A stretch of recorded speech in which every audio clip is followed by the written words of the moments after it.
Hey guys, welcome back to my channel, and if this is your first time here, thanks for checking me out. Okay, so I gotta admit, out of all the times that I have made pork chops, they have never came out this good. So now that I have perfected the recipe, I'm gonna be watching my own video just to make sure that I get it right every single time. And guys, I have a special treat. I'm going to show you how to make this a complete soul food meal by pairing it with some cabbage and fried cornbread. So this is definitely a video you don't want to miss.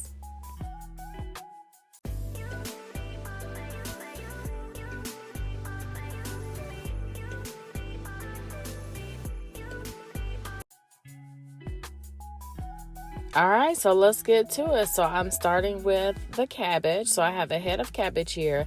I'm peeling off that first layer. Am I the only one who does that? I don't know. It's just something about that top layer. I don't want it.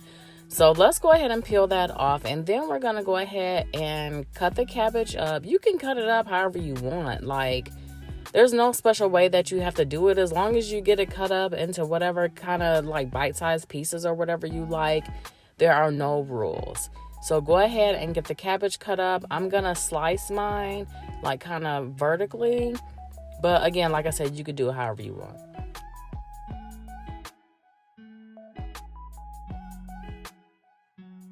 So cabbage is something that I only have maybe 2-3 times out of the year. That's probably because I only eat cabbage with this meal. Like, I never have cabbage with anything else. It has to be the trio of the pork chops, cabbage, and cornbread. I don't know. That's just the way I was raised. But cabbage is actually pretty good for you. It's very low in calories. Maybe not when you mix it with a pork chop and all that kind of stuff. But anyway, so let's go ahead and get the cabbage rinsed off. I did rinse it better than you see in the video, but I had to hold the camera, so I couldn't like get my hands in it and all that kind of stuff. But you get the idea. So I'm going to start by adding about 3 cups of chicken broth to my pot. If my chicken broth looks a little bit different, that's because I use a chicken bouillon base with water, and that's how I make my chicken broth. So I'm going to start with that. And then we're just going to go ahead and start adding the cabbage into the broth. The broth is already warm, so I did turn my stove on like a medium heat so I can go ahead and get the cabbage started. I'm going to have to like kind of pack it in there at first, because just like with some other vegetables like spinach or like collard greens or anything like that, like they will cook down. So you're just going to have to kind of work with it at first. But once it cooks down, you know, it'll be a lot easier to handle. But we're going to go ahead and get the cabbage in there. And then I am going to add some shredded carrots to mine. Not really for flavor. I just like the color that it gives. So, yeah. So let's move on to these chops. So I'm going to put them a little bit closer together because I want to season the meat and not the foil that it's sitting on. So you can use whatever seasoning that you like. As I always say, I use my usual suspects. I like my Montreal steak seasoning. I think I'm going to add some garlic powder, some MSG, and I'm going to add a packet of my red Sazon seasoning. And I told you guys about that in my last video for my garlic parmesan wings. But I say it in many videos. That is really a game changer in the seasoning world. So I'm going to go ahead and get the pork chops seasoned up, and then I'm going to flip them over and do the same thing. And a quick disclaimer for the salt police. I usually do not season my flour, so I tend to season my meat a little heavier to make up for that. So our cabbage is starting to roll. So now is when I'm going to season it, because it just kind of seems pointless to season it while it's like super raw and like filled to the top of the thing. Like, I just don't do it that way. So I do let it get started cooking first, and then I'm going to go ahead and season it.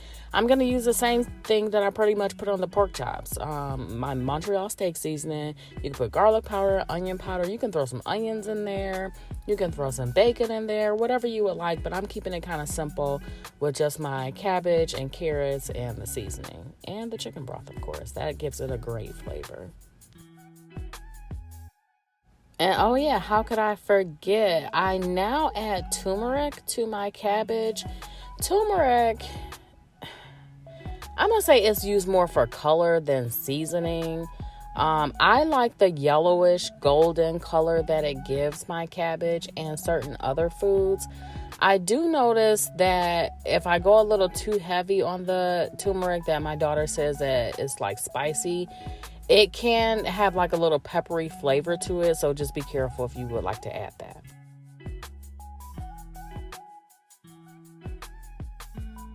Okay, so let's get back into these chops. So I have some all-purpose flour, maybe about 3 cups, and I've added some cornstarch because that's going to help give us some crispiness to it.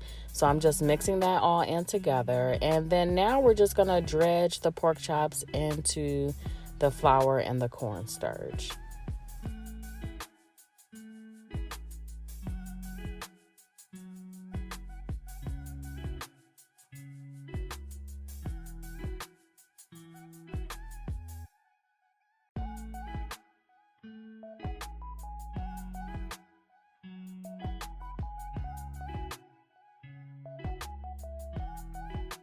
So in order to get a nice coating on your pork chops, you want to give it a good dredge.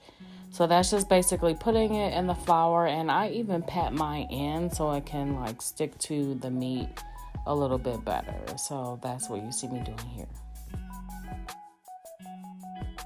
You know, you can also go old school and put your flour in a paper bag or even a plastic bag and just shake your meat up in that. You know, soul food has always been about making do with what you have. So you won't get any judgment from me if you choose to do it that way.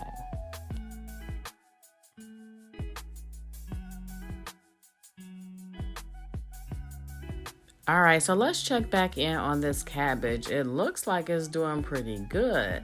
So we're going to give it a taste test. I'm going to taste it for seasoning and also taste it for doneness.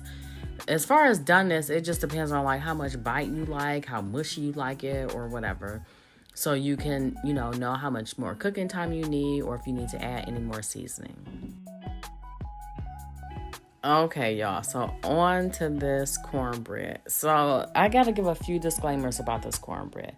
First of all, I don't know if this is what other people call hot water cornbread. I feel like it is, but I don't use water. So I've Googled it a couple times. I don't have the answer. You tell me at the end, is this hot water cornbread or not? I guess technically it can't be if you don't use water, but I seem to get the same result as people who use hot water cornbread. Second disclaimer is this is an acquired taste because I made this for someone years ago. And then I made it for someone a few months ago, and both of them were like, this is nasty. But it's not nasty to me. Like I say, it is. I think it's just an acquired taste. It has buttermilk in it, which makes it tangy. So I don't know. I've always grown up eating it. I only eat it with this meal. So I don't know. But it's 3 simple ingredients. It's yellow cornmeal, buttermilk, and a little bit of salt. Okay, so moving right along, it's time to go ahead and finish this up. The cabbage is just about done. It's doing its own thing. I got my mixture for my cornmeal. Now let's go ahead and throw the chops in the fryer. So they have been sitting out. You never want to fry cold meat. So they have been sitting out for a little bit just to come to room temperature. And then I'm just going to throw them in the flour real quick just to give them a quick dusting. Because as you can see, as they sit out, the meat kind of soaks up the flour. So we're just going to want to give it a little dusting before we throw it in the fryer.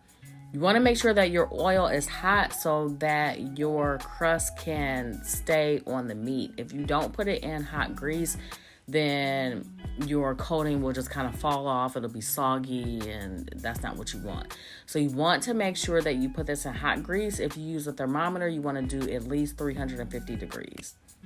My skillet is on a medium high heat, closer to high. I let it go for a minute, and then I turn the heat down to a medium. because when you first put the meat in there, the meat is colder than the oil, so the temperature of the oil is dropping. So you want to give it a minute before you turn it down. And then you want to let it go for a few minutes, maybe 5 minutes or so. It depends on how thick your chops are. But probably after about 5 to 7 minutes, they should be ready to flip. You want to check underneath and make sure they look all nice and golden brown. And if you're cooking them at a medium temperature, once they're golden brown, they should be cooked through once you flip them over on both sides. And these chops are looking fantastic. They are all nice and golden brown. So we are going to go ahead and get them out of the pan once I am sure that they are fully cooked through. Again, you can use a food thermometer if you're not sure, but I'm sure. I've been doing this for a little bit, so I know when my chops are done. So we're just gonna go ahead and put them on a paper towel to dry up some of the excess oil.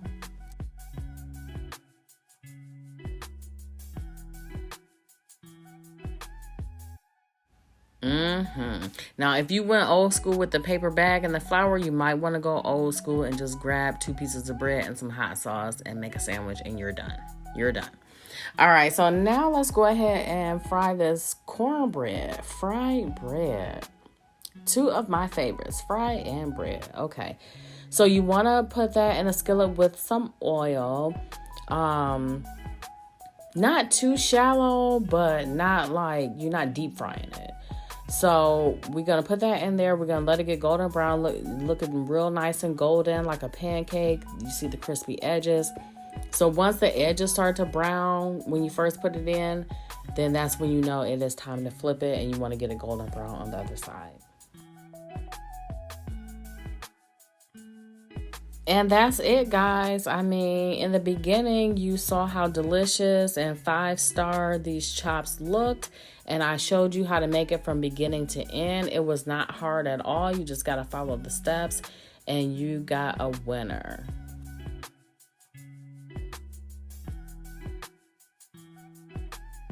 These chops are perfectly seasoned, perfectly golden brown, perfectly juicy and cooked through.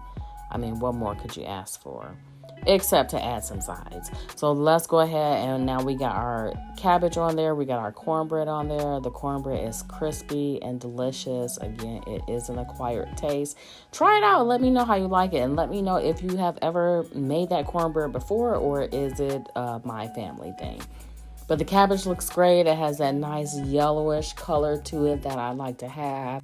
And everything just turned out awesome. So thanks for watching the video. Be sure to try these super delicious chops, and I will see you in the next video.